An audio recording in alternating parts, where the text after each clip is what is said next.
நண்பர்கள் அனைவருக்கும் வணக்கம். IPL 2025 நேற்று ஸ்டார்ட் ஆயிருக்கு. First match Kolkata Knight Riders and Royal Challengers Bengaluru இவங்க ரெண்டு பேருக்கும் இடையில நடந்தது.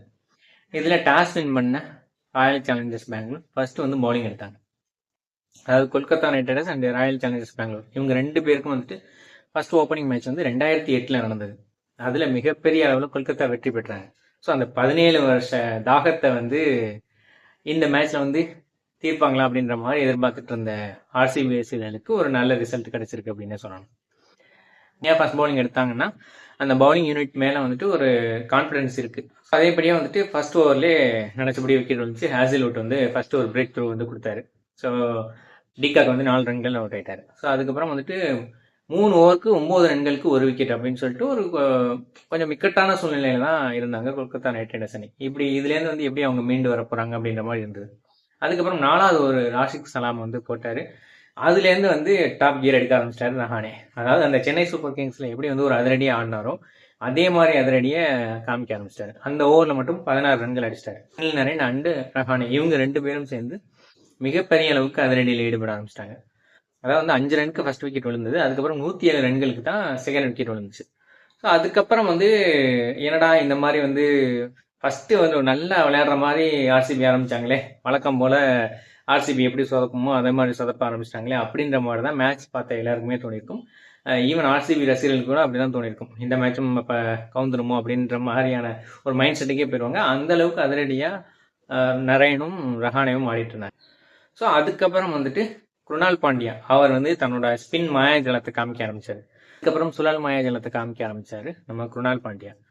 ரிங்கு சிங் அண்ட் வெங்கடேஷ் ஐயர் இவங்க ரெண்டு பேரையும் வந்து போல்ட் எடுத்து மேட்சே பெரிய அளவு டர்ன் பண்ணி விட்டாருன்னு சொல்லணும். அதுக்கேற்றாப்புல வந்து சுயா சர்மாவும் வந்து நல்ல ரன்கள் அடிக்க விட்டாலும் கரெக்டான நேரத்தில் ரசலை வந்துட்டு 4 ரன்களில் போல்ட் ஆக்கிட்டார்.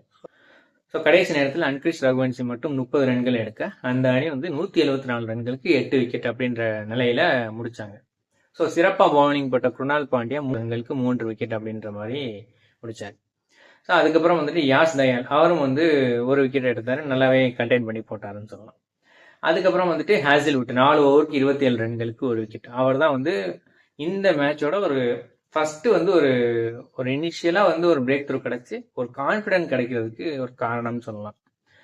ஸோ அதுக்கப்புறம் மேட்ச் வந்து ஒரு மாதிரியா போனாலும் குருணால் பாண்டியோட அந்த ஒரு கான்ஃபிடென்ட்டான பவுலிங்ல வந்துட்டு அந்த அணி வந்து ஓரளவு வந்துட்டு, ஏன்னா அவங்க அடிச்ச ரேஞ்சுக்கு வந்துட்டு 200 ரன்னுக்கு மேலே போயிடுவாங்க அப்படின்ற மாதிரி நினைச்சாங்க. ஆனால் 174 ரன்களுக்குள்ள சுட்டிட்டாங்க.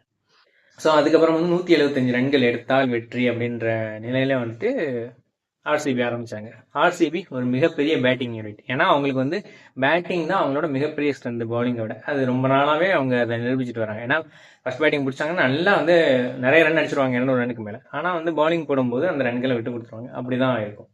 இப்போ வந்து ஃபர்ஸ்ட் பவுலிங் எடுத்து 174 ரன்களுக்குள்ளே வந்து அவங்கள கட்டுப்படுத்திட்டதுனால இந்த ரன்னை வந்து கண்டிப்பாக அடிச்சிருவாங்க அப்படின்ற கான்ஃபிடென்ட் வந்து எல்லாருக்குமே வந்துருச்சு. ஸோ அந்த கான்ஃபிடென்ட்டோட Phil Salt and Virat Kohli இவங்க ரெண்டு பேரும் வந்து ஆரம்பத்துலேருந்தே அதிரடி ஆட ஆரம்பிச்சிட்டாங்க. ஸோ ஃபில் சால்ட்லாம் வந்து பவுண்டரி சிக்ஸர் இந்த மாதிரி வந்து வெளுத்து வாங்க ஆரம்பிச்சிட்டாரு. அதுக்கேற்ற மாதிரி வந்து விராட் கோலியும் இந்த மேட்ச்ல வந்து சிக்ஸஸ்ல கான்சென்ட்ரேஷன் பண்ணி சூப்பராகவே ஆடிட்டாருன்னு சொல்லலாம். 31 பந்துகள் 56 ரன்கள் எடுத்து ஃபில் சால்ட் வந்து ஃபர்ஸ்ட் விக்கெட்டை வந்து விட்டார். ஸோ ஃபர்ஸ்ட் விக்கெட்டே வந்து 95 ரன்களுக்கு தான் கிடைச்சது. அந்த ஒரு பிரேக் த்ரூவை வருண் சக்கரவர்த்தி கொடுத்தாரு.